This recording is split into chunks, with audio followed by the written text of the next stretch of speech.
Bonjour à tous, donc aujourd'hui je reviens comme convenu pour vous parler des troubles du comportement alimentaire. Donc c'est une vidéo à laquelle j'ai réfléchi longuement puisque c'est un problème qui est très complexe. Alors dans cette vidéo on va traiter on va dire principaux, ce qu'on rencontre le plus souvent en termes de troubles du comportement alimentaire. Mais sachez qu'il existe aussi beaucoup d'autres pathologies, mais on va dire toutes se rejoignent sur le fait qu'en général elles puisent leurs origines en fonction des mêmes problèmes. Déjà avant toute chose, je voulais vraiment vous remercier toutes, ce sont que des filles donc je dis toutes, pour vos témoignages. J'ai peut-être pas pu vous répondre à toutes au cas par cas. Ceci dit, ça va m'être très utile puisque je voulais voir un petit peu si on pouvait un petit peu comparer les histoires, même si j'ai eu des témoignages d'hyperphagie, de boulimie, d'anorexie.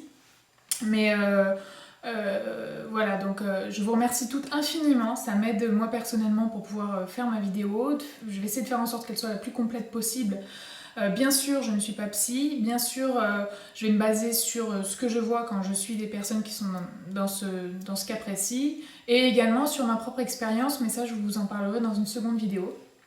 Donc, déjà ce qui me paraît vraiment très important de souligner, c'est que là on parle de maladie.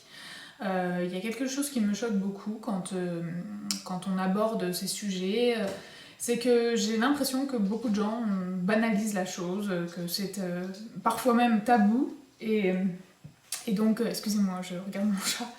Et donc ça c'est très dérangeant dans le sens où par exemple quand on voit une personne maigre, je regarde un petit peu sur Facebook où je vois des commentaires du type ah mais t'es anorexique, enfin je sais pas, moi ça me viendrait pas à l'esprit d'aller dire à quelqu'un qui est chauve ah mais t'as le cancer quoi. Donc voilà, ça déjà moi je pense que c'est très important d'insister là-dessus. Cette vidéo j'espère qu'elle sera aussi utile aux gens qui en souffrent des troubles du comportement alimentaire que aux proches de personnes qui souffrent de ces troubles.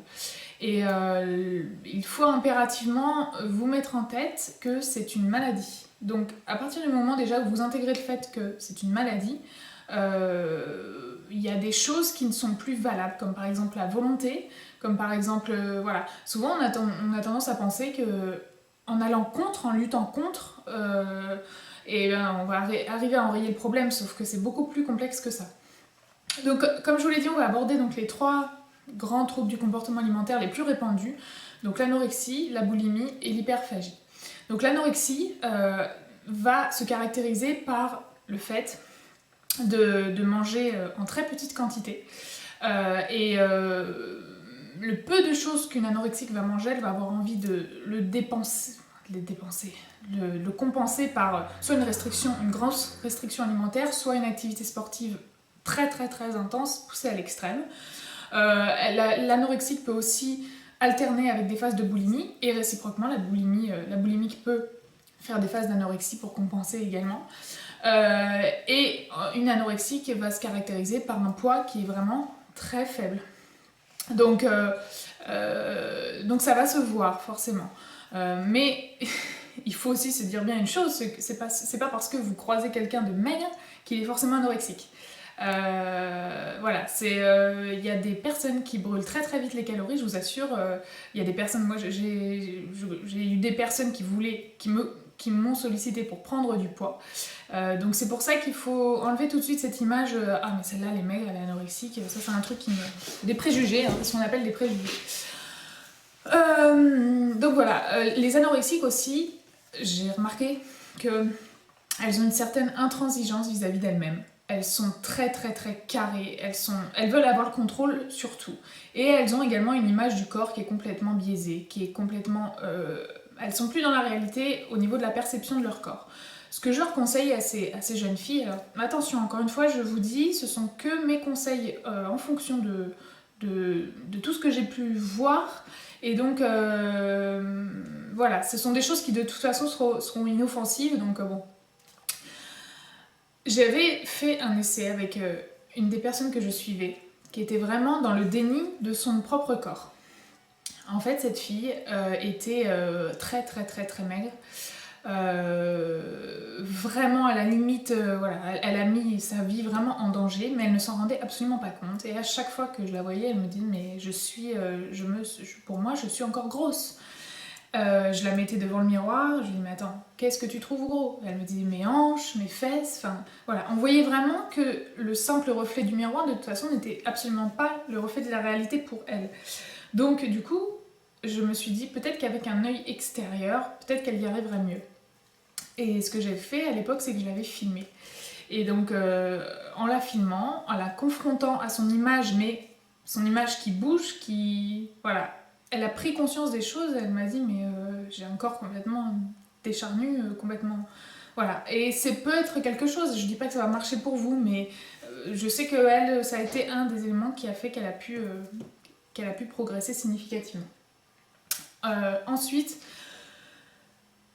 il est vrai qu'il faut vraiment prendre en compte le fait que l'entourage, pour les personnes de toute façon qui souffrent d'un trouble du comportement alimentaire, l'entourage c'est quelque chose de primordial. Il faut vraiment, notamment pour une anorexique qui va être très intransigeante, que ce soit avec elle-même ou même avec les autres, qui va avoir tendance à se couper du monde, puisque quand on connaît une grande restriction alimentaire et qu'on veut avoir la main mise là-dessus, évidemment on va plus au restaurant, on va plus... la vie sociale s'en retrouve forcément altérée. Donc c'est quelque chose de pas évident, il y a très peu de gens qui comprennent, les gens qui passent pas par là en général, s'ils n'ont pas une capacité empathique surdéveloppée, vont avoir tendance à vraiment à se heurter, parfois même avoir des propos très durs. Donc il faut s'entourer aussi des bonnes personnes. Pas forcément des personnes qui vont vous mettre... Il y a des personnes parfois qui, pensant bien faire, vont être très très crues, très... Là, vis-à-vis d'une anorexique, vous risquez que d'une chose, c'est qu'elle s'enfonce encore plus. Mais avec beaucoup de patience, beaucoup d'écoute, beaucoup d'abnégation, je pense qu'on peut arriver à quelque chose. Mais on peut sortir de l'anorexie très facilement, je vous assure que moi je l'ai vu. Parfois il suffit d'un déclic qui vient pour je ne sais quelle raison. Voilà. Donc, notamment, je vais citer un témoignage d'une jeune fille, que vous puissiez un petit peu voir, donc qui a souffert d'anorexie. Donc en fait, cette jeune fille, évidemment tous les témoignages resteront anonymes, hein, vous comprenez bien. Donc voilà, elle me dit qu'elle a vécu une période de 4 ans d'anorexie, une vraie descente aux enfers, mais avec le soutien de ses proches et une remise en question de mon état, cela fait 3 mois que je remonte la pente. Voilà, alors déjà ça c'est super important, vous voyez qu'elle met en exergue le fait que c'est vraiment son entourage qui a été un élément déclencheur qui l'a aidé vraiment à remonter la pente. Et ça je pense que c'est vraiment très très important, c'est aussi pour ça que j'espère que cette vidéo pourra apporter quelque chose aussi aux proches, vraiment. Ça me paraît hyper important, dites-vous bien que la personne qui souffre de ça est malade. C'est pas un caprice, je l'ai entendu mais tellement de fois, c'est un caprice ou des... Mais ça c'est en général, vous savez, c'est les gens qui comprennent pas. Et comme ils comprennent pas, et qu'ils en général réfléchissent pas trop plus loin que le bout de leur nez, comme ils ne comprennent pas, ils vont avoir une réaction qui est un peu agressive, et c'est pas du tout ce qu'il faut faire quand on est face à ce type de personne. Ensuite, elle me dit plusieurs fois dans son témoignage, donc au départ elle pesait 67 kg, pour 1m65, elle a entamé un régime juste pour perdre quelques kilos. Je m'attendais sûrement pas à devenir ce que je suis devenue, surtout qu'à la base mon métabolisme et mon corps sont naturellement en forme. C'est ma nature, j'aurais dû l'accepter.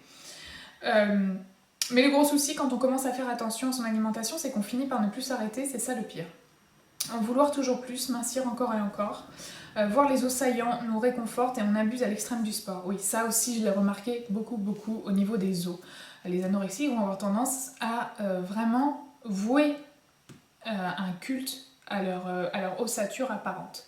Voilà, pour elles, c'est pas un signe de maigreur, c'est au contraire un signe de beauté. Donc c'est vraiment une image du corps qui est complètement altérée. Après, évidemment, je reviendrai sur les méthodes qui, à mon sens, peuvent porter leurs fruits. Mais pour l'instant, je survole les 3 cas qu'on aborde aujourd'hui. Ensuite, donc, vous avez la boulimie. Donc la boulimie, c'est pareil, elle va se caractériser par plusieurs choses. Vous avez les boulimiques qui vont... Alors la boulimie, déjà, c'est une compulsion alimentaire. Hein. Ça, c'est quelque chose de très important à assimiler, c'est que vous allez avoir une pulsion alimentaire, vraiment. Vous allez prendre tout ce qui passe sous votre main, des fois des choses assez particulières, même pas forcément bon. Mais par exemple, ça peut être du sucré, ça peut être du salé, ça peut être du gras, c'est souvent du gras, du sucré, tout ce qu'on s'interdit en temps normal. Voilà, la boulimie, faut vraiment, c'est vraiment une compulsion alimentaire. On mange sur un laps de temps plus ou moins long, des très grosses quantités, on se remplit, on a le sentiment que ça nous apaise. Vous avez donc la boulimie qui va pas se faire vomir, ou le boulimique, hein. Il y a aussi des hommes qui sont atteints de ça. C'est vrai qu'on a tendance plutôt à... Ces pathologies touchent, que ce soit les femmes ou les hommes simplement on le sait moins. Voilà, les hommes ont plus tendance à se renfermer, alors que les femmes vont plus en parler. Voilà. Voilà, le boulimique qui va... La personne boulimique qui va... voilà, elle va penser que à l'instant où elle mange, elle va sentir un bien-être, un réconfort, elle va se sentir vraiment tout de suite apaisée. Donc vous avez donc la boulimique qui va faire ça, qui va manger, qui va forcément prendre du poids à cause de ces crises de boulimie. Vous avez la boulimique aussi qui va garder un poids normal parce qu'elle va compenser par une activité physique extrême ou par l'abus de laxatifs. Ça c'est aussi valable pour les anorexiques, hein, mais pour tous les troubles du comportement alimentaire en général, on essaie de pallier à ces petits problèmes avec des laxatifs, et ça je vous dis franchement faites vraiment très attention à ça parce que les laxatifs vont occasionner des pertes de potassium et il faut vraiment essayer d'éviter au maximum. Et vous avez donc les boulimiques qui vont se faire vomir. Donc elles vont se faire vomir pour pareil, hein, manger à outrance et puis essayer d'enrayer ce qu'elles viennent de faire en se faisant vomir. Et c'est pareil, les vomissements vont apporter une perte de potassium, une perte en minéraux. C'est vraiment pas anodin parce que ça va engendrer des problèmes, que ce soit... De toute façon, le trouble du comportement alimentaire, en général, vous le ressentez au niveau de vos cheveux, on peut perdre beaucoup les cheveux, au niveau de l'état des dents, aussi pour celles qui vomissent ou pour celles qui sont en carence. Les dents vont être friables, un petit peu translucides et très sujettes aux caries, puisque affaiblies. Les ongles, la peau, tout ça, de toute façon, voilà, vous allez avoir tous ces signaux-là qui vont vous montrer que votre corps est en alerte, quoi. La boulimie, je pense que pour tous les troubles du comportement alimentaire, la boulimie, c'est ce qui va le plus tenter de canaliser les émotions. En fait, c'est ça, on essaye de mettre un pansement sur une plaie ouverte, et sur le coup, ça va nous faire du bien, ça va nous calmer, nous apaiser. En général, on se sent rempli, voilà. Mais si on a besoin de se sentir rempli, c'est peut-être parce qu'aussi il y a un vide à combler. Et donc ça, faut surtout pas l'oublier. Et donc pour le troisième trouble du comportement alimentaire, donc on va parler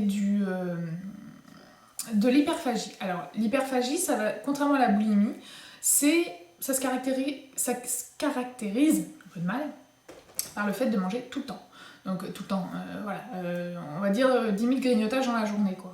Enfin 10 000 non, mais voilà, vous allez avoir tendance à grignoter à droite, à gauche, prendre tout ce qui vous tombe sous la main, mais c'est pas sous forme de compulsion, ça va être manger tout le temps, voilà, sur un long laps de temps. Donc pareil, après on a des conséquences qui vont être à la prise de poids, mais toujours pareil, on peut y pallier, hein. Par exemple le lendemain, vous faites de l'hyperphagie sur une journée, le lendemain vous allez avoir tendance à vouloir faire une grosse restriction alimentaire. Alors voilà, là on a survolé un peu les 3 cas principaux. Après, vous avez d'autres troubles du comportement alimentaire, l'orthorexie, toutes ces choses-là, mais ce qui me paraît important de souligner aussi, c'est que si vous souffrez d'un de ces troubles, c'est ça, je pense que c'est le plus important de ma vidéo. Si vous souffrez de l'un de ces troubles et que vous cherchez à traiter votre problème d'alimentation en pensant que juste une simple rééducation alimentaire va agir et que vous négligez le problème de fond, vous allez tout droit à l'échec. Voilà, c'est cru, c'est comme ça, mais je peux pas vous dire autre chose, c'est vraiment... Je me base aussi sur mon expérience personnelle. Donc voilà, pourquoi ? Parce que l'alimentation n'a plus le rôle de vous faire survivre dans ce cadre de ces troubles du comportement alimentaire, mais a le rôle de penser quelque chose. Donc après, les causes peuvent être multiples, mais ce qui est certain, c'est que si vous traitez pas, si vous n'analysez pas le pourquoi du comment, vous allez tout droit à l'échec. On ne peut pas traiter juste le problème alimentaire en négligeant la partie psychologique. Vous savez, même pour les gens qui ne souffrent pas de troubles du comportement alimentaire, l'alimentation va avoir tendance à être vraiment un pansement. Il y en a pour plein de gens, hein. Il y a plein de gens qui vont occasionnellement, hein, pas tout le temps, faire des crises de boulimie, mais petites, voilà, se taper 2 tablettes de chocolat dans la soirée, ça c'est apparenté à de la boulimie, sauf que c'est très occasionnel et que ça va pas avoir les mêmes conséquences. Mais c'est pour ça que moi, dans mon métier, je vous dis, c'est 50-50, on s'occupe de l'alimentation, mais on s'occupe du psychologique aussi, sinon moi je n'aurais pas le sentiment de faire le boulot en entier. Et donc ça me paraît vraiment primordial. Pour toutes les personnes qui ont témoigné, qui m'ont envoyé des commentaires, j'ai remarqué à chaque fois qu'il y avait un problème au niveau de la gestion des émotions.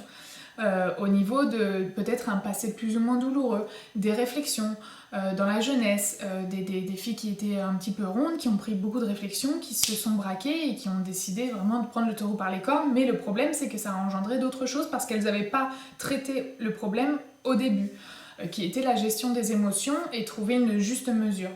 Donc ça me paraît vraiment primordial. Voilà, vous ne pouvez pas, je vous assure que voilà. Et au contraire, si vous cherchez à traiter juste le problème d'alimentation, vous risquez d'engendrer un trouble du comportement alimentaire plus conséquent. Donc ça me paraît vraiment très très très très important. C'est la chose. Je vais vous citer un exemple pour les boulimiques. Souvent, quand on est boulimique, ce qu'on va avoir tendance à faire et à se dire, dans les moments d'euphorie, j'ai envie de dire oui, d'euphorie ou de grosse remise en question, on va avoir tendance à se dire, bon, ok, je me fixe un objectif de malade, pendant 3 semaines, je fais pas de crise. Voilà. Et après, je serai une warrior, je serai trop contente, machin et tout. Ben oui, mais non.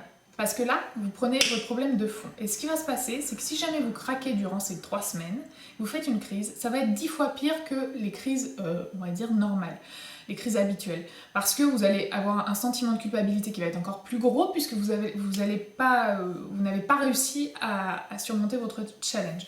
Donc, voilà, c'est quelque chose, dites-vous bien quelque chose, c'est que si vos crises de boulimie sont là, si vos crises d'hyperphagie sont là, c'est parce que ça joue un rôle, ça a une importance, ça apaise quelque chose qui se passe en vous.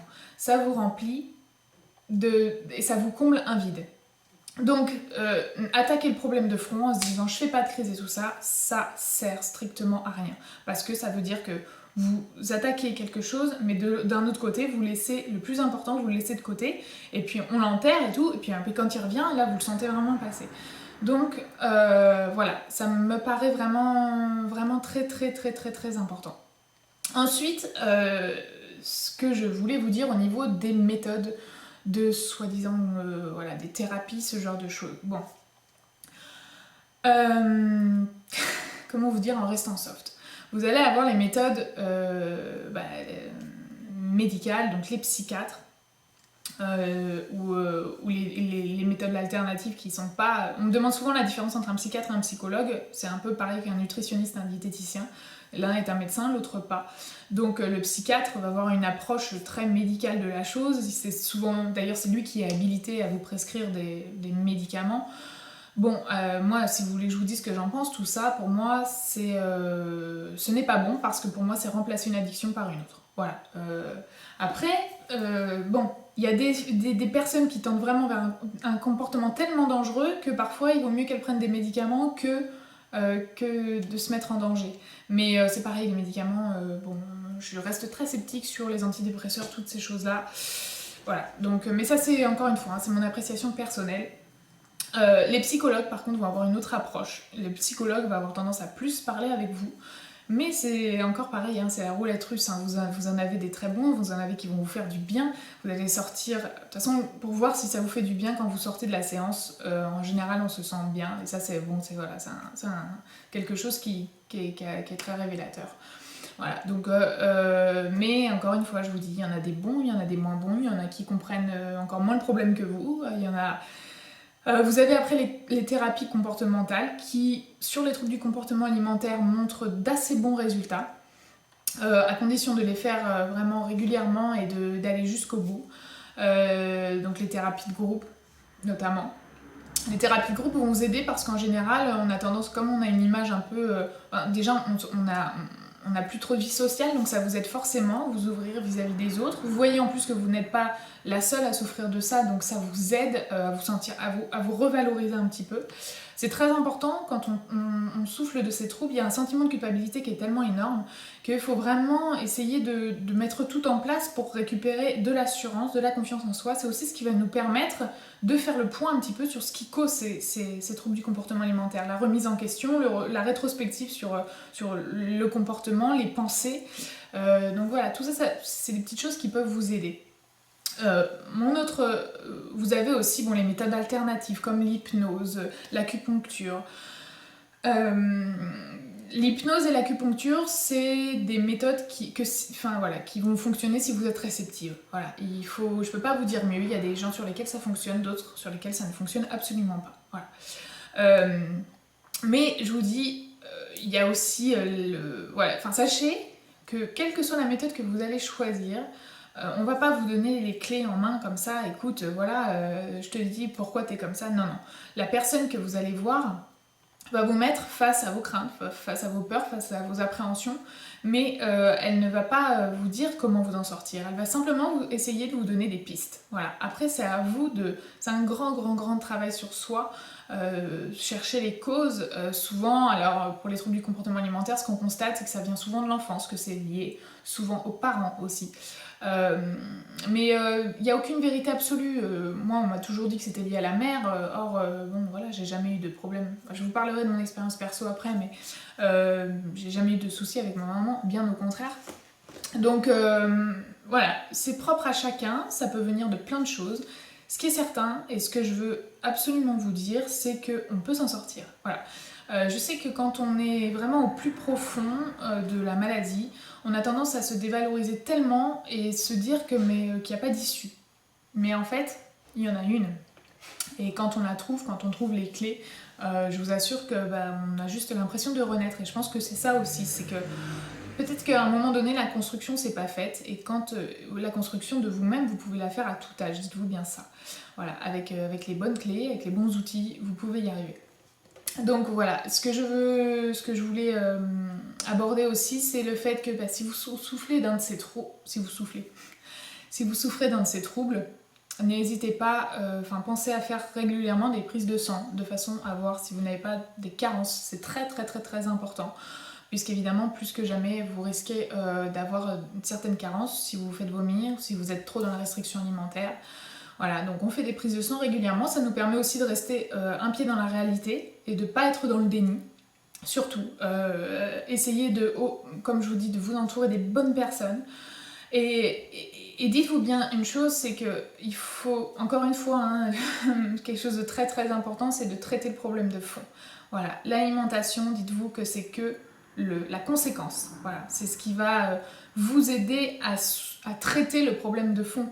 Mais je vous assure qu'il ne faut pas culpabiliser parce que de toute façon, encore une fois, si c'est là, c'est que ça joue un rôle, c'est que ça a une importance, c'est que ça répond à une demande interne. Donc et traiter combien de personnes j'ai vues, qui me disent toujours mais il faut que je perde du poids, et puis quand je creuse, on finit par me dire oui mais tu sais, j'ai des kilos dits émotionnels. Chez les femmes, sans vous mentir, je pense que à 70% des cas, et encore je pense que je suis en dessous de la réalité, beaucoup sont en surpoids à cause de la gestion des émotions. Donc ce n'est pas quelque chose d'anecdotique, et c'est aussi pour ça que moi j'ai cette méthode-là de travail, de toujours me pencher vraiment sur l'aspect psychologique, parce que le but, c'est vraiment d'arriver à une stabilisation, que ce soit tant émotionnelle et également au niveau du poids. Mais l'un en général va avec l'autre, c'est-à-dire que quand vous trouvez la réponse à vos questions internes, votre poids, vous finissez par retrouver un poids stable. Après, il y en a qui ont besoin de retrouver des repères alimentaires, donc qui ont besoin d'une rééducation alimentaire, puisqu'ils ne savent plus. Ce qui se passe aussi quand on a des troubles du comportement alimentaire, c'est que souvent on perd la notion de faim, on perd la notion de satiété, donc on ne sait plus. Donc ça, ces choses-là, parfois il faut les réapprendre. Donc voilà, je pense que j'ai fait un petit peu le tour. Euh, Il y a tellement de choses à aborder pour ces problèmes-là que c'est très difficile de faire une vidéo en quelques minutes. Bon, même si là, je commence à m'étaler un peu. Mais voilà, gardez toujours en tête de rester la tête hors de l'eau. Ne vous repliez pas sur vous-même. Je sais que c'est des choses très faciles à dire, que quand on est au plus bas, on a tendance à se dévaloriser, on a tendance à se dire qu'on est comme une merde. Parfois, l'entourage n'aide pas et vous enfonce un peu plus. Mais je pense que c'est quelque chose de primordial pour vous aider à, disons, à garder un pied dans la réalité, c'est de garder toujours un regard vers l'extérieur, d'essayer de garder des contacts, même si parfois le cercle d'amis, quand on est là-dedans vraiment au plus profond, le cercle d'amis se restreint beaucoup, mais dites-vous que ceux qui resteront au moins, ça va vous permettre... Faut essayer de tirer le positif pour tout, ça va vous permettre de faire le tri d'entrée, les connards, j'ai envie de dire, qui comprennent pas et qui n'ont pas la capacité de comprendre, bah voilà, hein, vous les écartez direct et puis eux, quand ils auront besoin de vous à certains moments, bah vous serez plus là. Voilà. Il faut tirer le positif de toute situation, c'est aussi quelque chose, dites-vous bien que quand le jour où vous sortez de ces troubles du comportement alimentaire, vous allez vous sentir vraiment très forte. Et les choses vont beaucoup moins vous atteindre parce que c'est des choses qu'on vit très très très mal et on s'endurcit. Voilà, comme on dit, tout ce qui ne tue pas rend plus fort. Voilà les filles. Bon, je pense les filles et les garçons. Pardon. Je pense que j'ai fait le tour. J'espère que cette petite vidéo vous apportera quelque chose. Je le souhaite vraiment de tout cœur. Voilà, dites-vous bien que je vais en parler dans une seconde vidéo. Je vais aborder donc moi mon parcours. Comme vous l'avez sans doute compris, donc j'ai traversé les troubles du comportement alimentaire de plein fouet puisque j'ai eu les trois à différentes périodes de ma vie. Si j'ai décidé de faire ça, c'est parce que d'une part, je suis totalement à l'aise avec ça. Et d'autre part, j'espère que ça vous aidera. Voilà, mon témoignage est pour que toutes les personnes qui me regardent et qui souffrent du trouble du comportement alimentaire se disent que finalement, on peut s'en sortir. Voilà. Et moi, si je fais ce métier-là aussi, c'est parce que c'est en partie nos revanches personnelles. Voilà. Donc cette vidéo, je vais la tourner, je pense, ce week-end, j'aurai peut-être pas le temps, mais c'est la prochaine qui viendra sur ma chaîne. Je vous expliquerai mon parcours, les erreurs que j'ai faites, que j'espère que vous n'allez pas... pour essayer que vous puissiez, vous, de les éviter. Si vous avez des problèmes avec vos proches, montrez-leur ma vidéo, tout simplement. La compréhension des proches, je vous le redis, est quelque chose de très très important. Maintenant, il ne faut pas leur jeter la pierre non plus parce qu'ils ne comprennent pas. Je pense que tout le monde a la capacité, quand on n'est pas buté et borné au dernier degré, on a tous la capacité de comprendre même ce qui nous est étranger. Et donc si je peux faire en sorte que les proches comprennent déjà avant toute chose que c'est une maladie, à partir du moment où déjà on a intégré le fait que c'est une maladie, en général on a quand même moins ce qui serait normal, ce qui est juste normal, on a quand même moins cette façon de tout de réagir de manière agressive. Voilà, on est face à une maladie. Et déjà quand vous intégrez ça, qui dit maladie dit souffrance, et aucune souffrance n'est blâmable, bien au contraire. Et donc voilà, n'hésitez pas à montrer ma vidéo à vos proches si vous pensez qu'elle peut être utile. Voilà les filles, j'espère que ça vous aura apporté quelque chose, je l'espère. J'ai pas pu tout aborder, il y a tellement à dire sur tous ces troubles du comportement alimentaire, il y a tellement à... C'est très très très très complexe. Donc de toute façon j'y reviendrai dans ma prochaine vidéo en vous racontant mon parcours et j'espère que ça pourra vous apporter quelque chose. Donc pour la petite histoire, donc moi j'ai traversé près de 10 ans d'enfer au niveau de l'alimentation. Et je suis passée par tout, l'anorexie, la boulimie avec vomissement. L'hyperphagie également, c'est passé vraiment par tous les stades, que ce soit émotionnellement parlant, que ce soit au niveau de ma vie sociale, que ce soit... Voilà, j'ai tout abordé, mais je vais vous dire un truc, c'est que même maintenant j'en tire quelque chose, parce que justement ça me permet, je pense, d'appréhender les problèmes des autres, tout simplement. Et souvent, j'arrive à mettre le doigt sur les choses qui vont pas, parce que au premier abord, les personnes que je vais suivre durant une perte de poids vont pas me dire direct écoute voilà, moi j'ai tendance à m'empiffrer, et voilà. Parce que c'est des choses, encore une fois, c'est des choses qui sont parfois très culpabilisantes, alors que pour moi, je comprends tellement bien le problème que voilà, enfin voilà, c'est pour ça que quand vous connaissez quelque chose, vous avez tendance à le détecter plus facilement aussi. Voilà les filles, bon, j'arrête un peu, cette vidéo va être encore atrocement longue, je m'en excuse, mais bon, je pouvais pas passer comme ça sur le problème comme si de rien n'était. J'espère vraiment du fond du cœur qu'elle vous apportera quelque chose. N'hésitez pas à regarder un petit peu les techniques qui pourraient vous aider. Certaines vont pouvoir se lâcher un peu plus dans le sport, certaines vont garder toujours un pied dans la réalité, que ce soit par le biais du sport, que ce soit par le biais des sorties, que ce soit par le biais de, je sais pas, quelque chose qui vous plaît. Si vous avez quelque chose qui vous plaît dans votre vie, qui vous passionne, gardez-le toujours.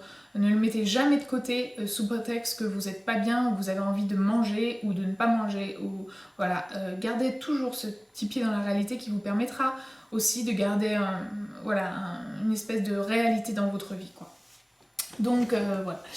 Bon, j'arrête maintenant, cette fois-ci je vous laisse. Je vous dis à très vite dans une prochaine vidéo. Je vous fais plein de gros bisous. N'hésitez pas à partager cette vidéo si elle vous a été utile, parce que j'aimerais bien que voilà, elle soit vue par un grand nombre, de façon à peut-être à essayer de rassurer toutes les personnes qui aujourd'hui sont en plein dans les troubles du comportement alimentaire. J'aimerais bien vraiment être vectrice d'un message d'espoir. Et je pense que j'approfondirai la chose dans ma prochaine vidéo. Je vous embrasse très très fort. Je vous remercie pour tous vos gentils commentaires, vos messages, l'aide que vous m'apportez pour les petits chats sur Facebook. Voilà, vous êtes tous des amours et voilà. Bon, j'arrête. Je vous embrasse, je vous souhaite un très bon week-end et je vous dis à très vite. Ciao.